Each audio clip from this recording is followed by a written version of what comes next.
Class 10th, subject Democratic Politics. Topic: How can parties be reformed? यानी political parties yes chapter is पढ़ान चाहिए यतनस yes सोन topic ये political parties यम कित कन how can parties be reformed यानी यम political parties कित कन करो reform या इथे को इस वने suggest some reforms यानी कि reform करियो suggest यमो जरिए strengthen political parties करो ताकि तुम करो perform their function well यानी how can parties be reformed or suggest some reforms to strengthen parties so that they can perform their duties well, their functions well. Number first, following are the reforms that may strengthen political parties. Number first, a strong law should be formulated to prohibit member of political parties from changing their party for their own selfish gains.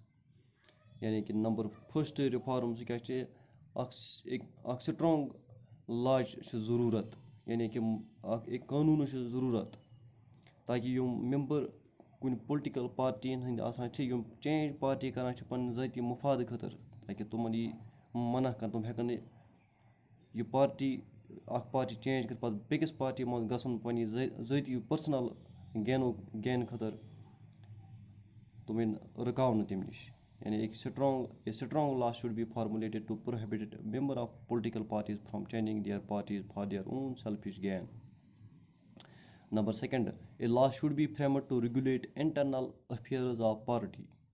यानी कि आख law पज frame करन ताकि use अंदरूनी मामलात यम political party आसन regulate करने खतर एक कानून जरूरत आख कानून पज फ्रेम करन इस पर चैलेंज टू political party मज यम ब्रोट उस टॉपिक तथ मज पुन कि फ्यू पर्सन यम कह लीडर यम सारी डिसीजन तुम नो और तुम पार्टी मज पावरफुल बना यानी कि in order to regulate internal affairs of party a law should be framed. Number third, at least 1/3 of seats should be reserved for women यानी कि उस political party टिकट दिवान यम कैंडिडेट कंटेस्ट इलेक्शन करान अत मज गसन 3 हिस्स गस reserve थावन women खतर. Similarly, there should be quota for women in decision making bodies of party यानी decision making body political party हज आसान तथ मज गस कोटा आसन वुमेन खतर अलग यानी कि तत गस रिजर्वेशन इन खतर आसन. There should be state funding of election. The government should give money to parties to support their election expense. Influence of business houses on deciding the policies of party should be restricted. यानी कि there should be state funding of election. यानी election दौरान यो political party आसान use खर्ची वगैरह यवान in order to support political parties there should be state funding of election.